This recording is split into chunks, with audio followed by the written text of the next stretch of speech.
অমরপুর উদয়পুর সড়কের গান্ধারী এলাকায় রহস্যজনকভাবে মৃত্যু এক বন্য হাতির। ঘটনার বিবরণী জানা যায়, রবিবার রাতে অমরপুর উদয়পুর সড়কের গান্ধারী এলাকায় বন্য হাতির দল রাস্তা বন্ধ করে দেয়। এতে রাস্তার দুদিকে আটকে পড়ে ছোট বড় বহু যানবাহন। ঘটনার খবর পেয়ে বন দপ্তরের কর্মীরা ঘটনাস্থলে গিয়ে বাজি পটকা পুড়িয়ে বন্য হাতিগুলিকে ছত্রভঙ্গ করে দেয়। তারপর ফের যান চলাচল স্বাভাবিক হয়। সোমবার সকালে গান্ধারী এলাকায় কিছু লোক লাকড়ি সংগ্রহ করতে জঙ্গলে যায়। জঙ্গলে গিয়ে তারা দেখতে পায় একটি বন্য হাতি মাটিতে লুটিয়ে পড়ে রয়েছে। হাতিটির মৃত্যু হয়েছে। সাথে সাথে খবর দেওয়া হয় বন দপ্তরের কর্মীদের। দ্রুত ঘটনাস্থলে ছুটে যায় বন দপ্তরের কর্মীরা। বন দপ্তরের এক কর্মী জানান, প্রাথমিকভাবে ধারণা করা হচ্ছে বিদ্যুতের ছোবলে মৃত্যু হয়েছে হাতিটির, কারণ মাটি থেকে 7 থেকে 8 ফুট উপরে রয়েছে বিদ্যুৎ পরিবাহী তার।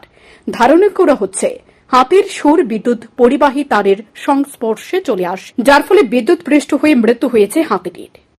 ঠিক আছে রাত বন্ধ আছি আমরা 9:10-15 এরকম এখানে আমরা হাই অথরিটি তার কাছে খবর দেওয়ার পর তারা আইতেছে এবং সকালে একবার আইতেছে। তখন বিভিন্ন সিস্টেম আছে যে ডিপার্টমেন্টের যেটা রুল আছে এই রুল অনুযায়ী আমরা এইগুলো এখানে প্রাথমিক ধারণা আমার মনে হয় কারেন্টের শর্ট মারা গেছে। আমরা নিচে দেখলাম। এদিকে রহস্যজনকভাবে বন্য হাতির মৃত্যুর খবর ছড়িয়ে পড়ার সাথে সাথে বন দপ্তর ও বিদ্যুৎ দপ্তরের কর্মীদের দৌড়ঝাঁপ শুরু হয়ে গেছে। ঘটনাকে কেন্দ্র করে এলাকায় চাঞ্চল্য বিরাজ করছে। শান্তন টিভি।